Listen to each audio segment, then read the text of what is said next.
Good morning students. देखो, आपका third chapter complete हो गया था। अब मैं आपको फिफ्थ चैप्टर स्टार्ट करा रही हूँ, पादप रोग विज्ञान, जिसे बोलते हैं प्लांट पैथोलॉजी।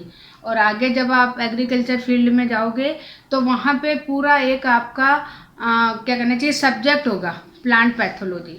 तो बहुत इम्पॉर्टेंट है। अब इस चैप्टर में आपको जितनी चीज़ें, हालांकि आप अभी पीछे काफ़ी कुछ पढ़ चुके हो, तो आपको अब ज़्यादा दिक्कत नहीं आएगी इस चैप्टर को पढ़ने के लिए, क्योंकि सारी अधिकतर जो टर्म्स हैं वो आप इसमें पढ़ चुके हो और वही टर्म्स इसके अंदर स्टार्टिंग में है। ये देखो, सबसे पहली बात तो कि प्लांट पैथोलॉजी पादप रोग विज्ञान है क्या। तो ये एक एग्रीकल्चर की ब्रांच है, आप बायोलॉजी भी कह सकते हो कि ब्रांच है। और उस ब्रांच के अंदर जो है प्लांट से रिलेटेड जो डिजीज़ हैं, जो रोग हैं, उनका अध्ययन किया जाता है और किस तरीके से फिर उसका मैनेजमेंट वगैरह किया जाता है। तो ये एक ब्रांच का नाम है। अब देखो, सबसे पहले थोड़ी सी इसकी हिस्ट्री देख लेते हैं। आयरलैंड या जो यूरोप है, उस यूरोप में लेट ब्लाइट ऑफ पोटैटो, ये एक डिजीज़ हो गई थी, आलू की पछेती अंगमारी। ये एक डिजीज़ हो गई थी आलू के अंदर और उसके कारण जो है बहुत भयंकर अकाल पड़ा और इस अकाल का नाम भी रखा गया आयरिस दुर्भिक्ष या आयरिस फेमाइन। फेमाइन अकाल को बोलते हैं। तो ये अकाल वहाँ पे पड़ा और इस अकाल से ये मान लीजिए कि 12.5 लाख लोग बाग मर गए यूरोप में, और उसके अलावा 15 लाख करीब लोग बाग जो है यूएसए में ख़त्म हो गए। तो इसलिए जो है इसे जो है फेमाइन या अकाल कहा जाता है। तो इसी समय जो है इस प्लांट पैथोलॉजी वर्ड का या शब्द का जन्म हुआ या उसकी डिस्कवरी हुई। उसके बाद में देखो 1885 1885 में डाउनी मिल्ड्यू ऑफ ग्रेप्स, आलू के मृदु रोमिल आसिता रोग बहुत ज़्यादा फैला और उस समय जो है इससे अंगूर में बहुत ज़्यादा संक्रमण हुआ। तो जो ये मिलार्डे थे, प्रोफेसर मिलार्डे, इन्होंने एक मिक्सचर तैयार किया जिसे बोलते हैं बोर्डो मिक्सर। और ये आपके बोर्डो मिक्सर बहुत ज़्यादा एग्रीकल्चर में काम आता है। और इसका जो है इसमें क्या यूज़ किया था, कॉपर सल्फेट, नीला थोथा और चूना, CaO जिसे बोलते हैं अपन, लाइम और पानी। ये तीनों चीज़ें ध्यान रख लेना, कभी कभी आ जाता है। एक तो कॉपर सल्फेट हो गया, एक लाइम हो गया, एक वाटर हो गया। तो इन तीनों को एक स्पेशल रेशो में, अनुपात में मिलाया जाता है और ये बोर्डो मिक्सर तैयार किया गया। और ये किसने किया, प्रोफेसर मिलार्डे। फिर उसके बाद में तीसरा जो है कि यहाँ पे फिर एक बहुत बड़ा अकाल पड़ा और ये इंडिया में पड़ा, बंगाल का दुर्भिक्ष, बंगाल फेमाइन। और ये क्वेश्चन आते हैं तो इसलिए जो मैं थोड़ा इनको इम्पोर्टेंट करके बता रही हूँ। तो 1943 में चावल के भूरे पर्ण चित्ती रोग, brown leaf spot of rice, इसके कारण जो है चावल, और आपको पता है कि बंगाल वगैरह में चावल जो है बहुत ज़्यादा खाया जाता है, तो वहाँ पर भी अकाल पड़ गया और लगभग 20 लाख लोग बाग मारे गए। तो ये एक अकाल है। और इस समय जो है 1944 में वैक्स मैन, इन्होंने जो है पहली प्रतिजैविक, या आप इसको कह सकते हो एंटीबायोटिक की खोज की, स्ट्रेप्टोमाइसिन। आज भी अपन इसको काम में लेते हैं। और ये जो स्ट्रेप्टोमाइसिन है, इस माइसिन से जो प्लांट में बैक्टीरिया लगते हैं वो बैक्टीरिया कंट्रोल में आ गए। तो इस तरीके से यहाँ पे वैक्सीन जो है वो बनी। फिर ये देखो, ये प्लांट वैक्सीन है, ध्यान रखना। अभी अपन एक और याद रखेंगे, एलेक्जेंडर फ्लेमिंग ने, और ये आप लिख भी लो स्पेशल बुक के अंदर, ये आपके यहाँ पे नहीं है। एलेक्जेंडर फ्लेमिंग ने जब सेकेंड वर्ल्ड वॉर हुआ था तब पेनिसिलिन जो एनिमल्स के लिए यूज़ की थी, तो फर्स्ट जो एंटीबायोटिक प्लांट्स वो एनिमल्स में की थी वो एलेक्जेंडर फ्लेमिंग ने की थी। फिर उसके बाद में 1966 में पहली सिस्टेमिक फंगिसाइड या सर्वांगी कवकनाशी का उपयोग किया गया या उसको बनाया गया, और ये था कार्बोक्सिन, ये ध्यान रखना। और इसकी खोज की थी स्लैमिंग और कुल्का ने, इन दोनों ने की थी। और इनको यूज़ किया था क्योंकि कवक है, तो कवक या फंगस के कंट्रोल के लिए। उसके बाद में फिर अगर हम इंडिया की बात करते हैं तो इंडिया में बटलर, जो अभी आपके गेहूं वगैरह के उसमें नाम आएगा, E.J. बटलर हैं, जिन्होंने जो है बहुत ज़्यादा काम किया इस पे, प्लांट पैथोलॉजी पे, कवक पे और उनके नियंत्रण में।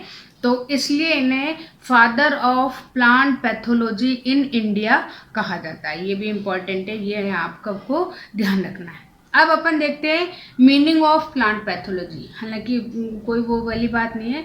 तो यहाँ पे अगर आप मीनिंग देखते हो तो यहाँ पे जो फाइटो है ये एक ग्रीक लैंग्वेज है और इसका मतलब होता है पादप या प्लांट, और लॉजी मतलब आप जानते ही हो स्टडी। तो इस तरह से प्लांट पैथोलॉजी यहाँ पर एक वर्ड यहाँ पर पड़ा। पैथोज मतलब होता है अलाइनमेंट या जो कहना जो पैथोजन जो कि इसको करते हैं रोग को, तो वो यहाँ पर, तो इस हिसाब से प्लांट पैथोलॉजी, प्लांट ही यानी पादप, पैथो मतलब पैथोजन जिससे संक्रमण हो रहा है, और लॉजी मतलब अध्ययन। तो इस तरीके से जो है प्लांट पैथोलॉजी इसका नाम रखा गया। ठीक है, अब यहाँ डेफिनेशन दे रखी है, तो डेफिनेशन मैंने आपको स्टार्टिंग में बता दी कि साइंस की, बायोलॉजी की या एग्रीकल्चर की, जिसकी भी है, ये एक ब्रांच है और इस ब्रांच के अंदर अपन प्लांट से संबंधित जो भी डिजीज है उसका कंट्रोल है उसका स्टडी करते हैं, तो उसे हम बोलते हैं प्लांट पैथोलॉजी। इसके बाद में फिर इसमें टर्मिनोलॉजी है, शब्दावली है, और ये इम्पॉर्टेंट है और एक जरूर इसमें से आ जाता है। तो ये थोड़ा सा बहुत अच्छी तरीके से आप लोग करना, क्योंकि अपन रिवीजन कर रहे हैं तो थोड़ा सा ढंग से ही इस चीज़ को करें। अब सबसे पहले इसमें डेफिनेशन दी हुई है रोग। रोग क्या है, डिजीज़ क्या है। तो कोई भी चीज़ है, जैसे मान लो अभी आप नॉर्मल बैठो, लेकिन अगर आपको थोड़ा सा अलग लग रहा है तो आपको लगेगा कि हाँ कुछ एबनॉर्मलिटीज़ है, कुछ असामान्यता नज़र आ रही है, तो वही असामान्यता या एबनॉर्मलिटीज़ को अपन क्या बोलते हैं, रोग। और ये हर समय क्या होती है, नेगेटिव होती है, पॉजिटिव नहीं। जैसे हाँ बहुत अच्छा लग रहा है तो वो रोग नहीं, वो भी हालांकि सामान्य से अलग है, लेकिन अगर नेगेटिव इफेक्ट है तो वो चीज़ क्या कहलाती है, रोग। फिर उसके बाद में है रोगजनक। रोगजनक यानी रोग को फैलाने वाला। अब ये कुछ भी हो सकता है, ये माइक्रो ऑर्गेनिज्म भी हो सकता है, ये फिजिकल केमिकल फैक्टर्स भी हो सकते हैं, कुछ भी हो सकते हैं। यानी कि रोगजनक वो है जो किसी रोग को फैला रहा है, रोग का मुख्य कारण है, तो वो कहलाता है रोगजनक या पैथोजन। उसके बाद में है परजीवी। अब यहाँ देखना, परजीवी और मृतजीवी ये दोनों एक साथ में इसलिए बता रही हूँ ताकि आपको डिफरेंस भी आ जाएगा। देखो, जो पैथोजन है वो अगर जीवित कोशिकाओं से या लिविंग सेल से या लिविंग बॉडी से अगर न्यूट्रिशन ले रहा है तो उसे हम बोलते हैं परजीवी। वहीं पे जो पैथोजन अगर मृत पदार्थों से, डेड मटेरियल से अगर अपना न्यूट्रिशन ले रहा है तो उसे हम क्या बोलते हैं, मृतजीवी या सैप्रोफाइट। तो ये आपको ध्यान रखना है, परजीवी यानी जो लिविंग के ऊपर है और मृतजीवी जो डेड मटेरियल के ऊपर सरवाइव कर रहा है। उसके बाद में है परपोषी, होस्ट, यानी कि जो पैथोजन है जिसके ऊपर है, जिससे वो न्यूट्रिशन ले रहा है। जैसे मान लीजिए पैथोजन तो हो गया गेस्ट और हम हो गए होस्ट, यानी कि हमारे ऊपर है तो वो तो हो गया हमारा गेस्ट और हम उसके लिए हो गए होस्ट। तो ये कहलाता है आपका परपोषी। फिर उसके बाद में दो चीज़ वापस से, क्योंकि कॉम्बिनेशन में, एक तो है अतिवर्धन जिसे बोलते हैं हाइपरप्लेसिया, और एक है हाइपरट्रॉफी या अतिवृद्धि। इसमें अक्सर डिफरेंस आता है कि डिफरेंस बिटवीन हाइपरप्लेसिया और हाइपरट्रॉफी। तो अब यहाँ पे दोनों ही में ही चीज़ें बढ़ रही हैं, दोनों में ही वृद्धि हो रही है, लेकिन जो अतिवर्धन है उसमें कोशिकाओं की संख्या में वृद्धि होती है। लेकिन जैसे मान लीजिए कि अगर 10 कोशिकाएं हैं तो उसकी जगह 1000 कोशिकाएं हो गई किसी पैथोजन के कारण, यानी गांठ बन गई, तो उसे हम क्या बोलते हैं, अतिवर्धन।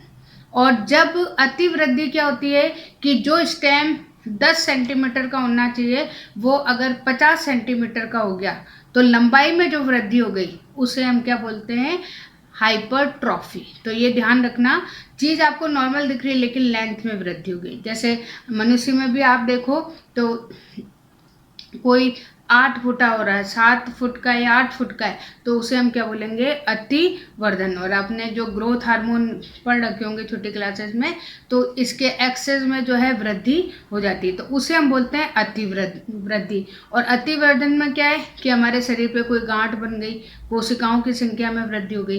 तो हालांकि अतिवृद्धि में भी कोशिकाओं की संख्या बढ़े, लेकिन उसके साथ साथ में अंग का आकार भी बढ़ रहा है। फिर उसके बाद में अविकल्पी परजीवी। अविकल्पी परजीवी क्या है कि जैसे मान लीजिए कि इसके पास में कोई विकल्प ही नहीं है, कोई क्या करना चाहिए, ऑब्लिगेट। जैसे आप जब एग्ज़ाम देते हो या फॉर्म भरते हो तो आपके आते हैं, एक कंपलसरी सब्जेक्ट है, एक ऑप्शनल सब्जेक्ट है। तो ऑप्शनल सब्जेक्ट तो आप जो है बदल सकते हो, लेकिन कंपलसरी आप हिंदी इंग्लिश है तो वो आपको पढ़ना ही है। उसके अलावा चाहे आपने ऑप्शनल कुछ भी लिया, उससे फ़र्क नहीं है। तो ऐसे परजीवी या ऐसे पैरासाइट जो कि जिनका केवल एक ही होस्ट हो, तो उसे हम बोलते हैं ऑब्लिगेट पैरासाइट। जैसे यहाँ एग्जाम्पल दिया हुआ है एल्बुगो। ये जो एल्बुगो है ये मस्टर्ड में आप अभी पढ़ोगे वाइट रस्ट करता है, सफ़ेद जो है वो करता है सफ़ेद रस्ट। तो वहाँ पे एल्बुगो है, ये एक फंगस है और ये मस्टर्ड पर ही इन्फेक्शन करता है। अगर मस्टर्ड नहीं होगा तो ये इन्फेक्शन नहीं करेगा, क्योंकि ये केवल एक ही इसका होस्ट है। फिर उसके बाद है ऊतक क्षय। ऊतक क्षय मतलब है नेक्रोसिस। यहाँ मैं आपको डायग्राम भी दिखा रही हूँ कि जैसे मान लीजिए पत्ती है, तो इस पत्ती में जगह जगह जो है हरा हरा पार्ट आपको नहीं दिख रहा है, यानी कि कोशिकाएं या ऊतक क्या गई हैं, गल गई हैं, नष्ट हो गई हैं। तो इसे हम क्या बोलते हैं, ऊतक क्षय। और केवल आपको वेन्स या अंदर जाल दिखाई दे रहा है। फिर उसके बाद में हरिमाहीनता यानी क्लोरोसिस, वो भी आपको फोटो दिखा रही हूँ कि ग्रीन पत्ती की जगह अगर पीली पत्ती दिखने लगे, पीली पड़ने लगे, तो उसे हम क्या बोलते हैं, हरिमाहीनता या क्लोरोसिस। फिर उसके बाद में ट्रांसमिशन या संचरण। अब ये क्या है ट्रांसमिशन या संचरण, कि जैसे मान लीजिए कि एक प्लांट में कोई इन्फेक्शन है और उसके बाद में दूसरे में, जैसे अपन मनुष्य में कहते हैं कम्युनिकेबल और नॉन कम्युनिकेबल, तो अभी जैसे ये कोरोना है, तो कोरोना क्या कम्युनिकेबल है और ये इजीली जो है एक से दूसरे में जा रहा है, तो इसे हम क्या बोलते हैं, ट्रांसमिशन, या दूसरा आप कह सकते हो कम्युनिकेबल। अब जैसे यहाँ दे रखा है कि जो सफ़ेद मक्खी है, वो मक्खी जो टमाटर में वायरस होता है, उस वायरस को एक प्लांट से दूसरे प्लांट में ट्रांसमिशन करती है, एक वाहक का काम करती है, एक वेक्टर का काम करती है। और जो आपने बायोटेक्नोलॉजी वाले चैप्टर में पढ़े ही हैं वेक्टर, तो ये एक कारक या वेक्टर है जिससे एक से दूसरे में चीज़ फैलती है। फिर उसके बाद में संक्रमण। तो संक्रमण में भी वही चीज़ है कि परपोषी से जिससे बीमारी हो गई वो दूसरे में जा रही है, तो इसे हम क्या बोलते हैं, संक्रमण। फिर उसके बाद में लक्षण या सिम्टम्स। जैसे मान लीजिए कि हमें वैसे नहीं, लेकिन अगर हमारे बॉडी पे कोई फुंसी निकल रही है, रैसेस हो रहे हैं, या हम जो है थोड़े से कमज़ोर लग रहे हैं या और डल लग रहे हैं, तो ये जो चीज़ है, ये चीज़ क्या कहलाते हैं, लक्षण। जिसको कि आप दूर से, जैसे आप एक प्लांट देख रहे हो, तो एक प्लांट तो आपको बहुत अच्छा दिख रहा है और एक मुरझाया हुआ दिख रहा है, तो ये क्या कहलाते हैं, लक्षण या सिम्टम्स, जिससे कि आप हेल्दी और डिजीज प्लांट को पहचान सकते हो। उसके बाद में चिन्ह या साइन। अब चिन्ह और साइन क्या है कि जैसे मान लीजिए कि एक लीफ है, बिल्कुल ग्रीन है, लेकिन अगर वो साइड से पीली होने लगे, बीच में से पीली होने लगे, तो इस तरीके से उनके चिन्ह को देख के हम बता सकते हैं कि इसमें ये रोग है। कि कोई स्टेम है, वो रेड कलर का दिखने लगे, उसमें रेड कलर के धब्बे दिखने लगे, तो ये जो चिन्ह है, ये जो साइन है, उन साइन से हमें पता, हालांकि ऊपर फ्लावरिंग और सीड फॉर्मेशन अच्छा हो रहा है, लेकिन कहीं ना कहीं हमें उसमें कुछ साइन दिख रहे हैं, तो ये साइन क्या कहलाते हैं, जो कि हमें डिजीज़ के बारे में बताते हैं। उसके बाद में इम्पॉर्टेंट है निवेश द्रव्य या इनोकुलम। अब ये क्या है कि जैसे मान लीजिए कि अभी जैसे आपने कोरोना है, तो ये कोरोना एक वायरस है और इस वायरस के अंदर क्या है, आरएनए, न्यूक्लिक एसिड है, और वही जो है किसी रोग को बढ़ा रहा है। उसका बाहरी आवरण नहीं है, लेकिन जो अंदर वाला है वो बढ़ा रहा है, तो उसे, यानी कि वो भाग जो संक्रमण में सहायक होता है, उस भाग को हम क्या बोलते हैं, निवेश द्रव्य। ठीक है। फिर उसके बाद में है वाहक, जो अभी मैंने आपको बता दिया कि जो डिजीज़ को एक जगह से दूसरी जगह या पैथोजन को एक जगह से दूसरी जगह ले जाता है, उसे हम क्या बोलते हैं, वेक्टर। और इसमें अधिकतर जैसे अपने मलेरिया है तो एनोफ्लीज इंसेक्ट है वो पहुंचाता है। अब यहाँ प्लांट्स में अधिकतर जो वाइट फ्लाई है, सफ़ेद मक्खी है, वो ट्रांसमिशन का काम या वाहक का काम बहुत ज़्यादा करती है। फिर उसके बाद में पांडुरता या ईटियोलेशन, ये क्या है, इसको बोलते हैं, जैसे अपने में जॉइंडिस या पीलिया होता है तो उसी तरह प्लांट में भी पीलिया हो जाता है। अगर आप किसी प्लांट को जो गमले में लगा हुआ है उसको थोड़े दिन अंदर रख दो तो वो धीरे धीरे पीला पड़ने लगता है, क्योंकि उसमें सनलाइट नहीं मिलती है, इसलिए फोटोसिंथेसिस नहीं होता, इसलिए वो क्या हो जाता है, पीला हो जाता है। तो उसे बोलते हैं पांडुरता। फिर उसके बाद में एकांतर परपोषी या ऑल्टरनेट होस्ट। अभी आपने पक्सीनिया वाला एग्जाम्पल देखा था कि जैसे मान लीजिए कि कोई पैथोजन अपना आधा जीवन एक प्लांट पे और आधा जीवन अपना दूसरे प्लांट पे करता है, तो इसे हम बोलते हैं ऑल्टरनेट होस्ट। उसका बेस्ट एग्जांपल है पक्सीनिया। कुछ लाइफ का कुछ जो स्टेज है वो वीट पे करता है और बाकी वो बारबेरी प्लांट जो होता है उस पर करता है, तो इसे बोलते हैं ऑल्टरनेट होस्ट। फिर उसके बाद में कवकनाशी, यानी कवक को मारने वाले जो रसायन है उनको अपन कवकनाशी बोलते हैं। फिर है पैथोवार, ये थोड़ा क्योंकि कुछ जो वर्ड थोड़े अलग अलग हैं वो आपको स्पेशल याद करने। तो पैथोवार क्या है कि जैसे मान लीजिए कि एक जब अपन ने द्विनाम पद्धति या बाइनिमल सिस्टम पढ़ा था तो किसी भी साइंटिफिक नेम में दो चीज़ें, एक तो स्पीसीज का नाम है, एक जीनस का नाम है। तो जीनस फिर स्पीसीज, और उस स्पीसीज के बाद अगर हम कोई स्पेशल चीज़ लिख रहे हैं, प्लांट का नाम लिख रहे हैं या कुछ और लिख रहे हैं, तो उसे हम बोलते हैं पैथोवार। अब यहाँ पे जैसे एग्जाम्पल दे रखा है जेंथोमोनास एक्सोनोपोडिस और इसका पैथोवार है सिट्राई, यानी कि ये जो बैक्टीरिया है ये केवल सिट्रस फैमिली को इन्फेक्ट करता है, यानी नींबू कल को इन्फेक्ट करता है, उसको संक्रमण करता है, तो उसे हम क्या बोलते हैं, पैथोवार। फिर उसके बाद में रोग चक्र। रोग चक्र क्या है कि जैसे जो भी पैथोजन है वो किस तरीके से अपनी लाइफ को स्टार्ट करता है और कैसे वो ख़त्म होता है।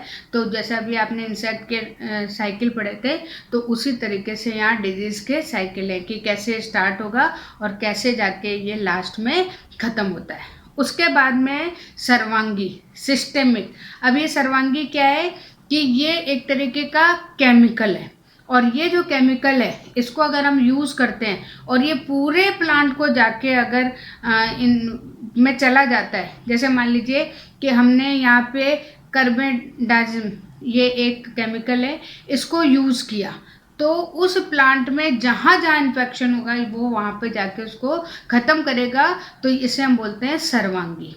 फिर है प्रतिजैविक। प्रतिजैविक एक तरह से दवाई है जो पैथोजन को डिस्ट्रॉय करने के लिए काम में आती है।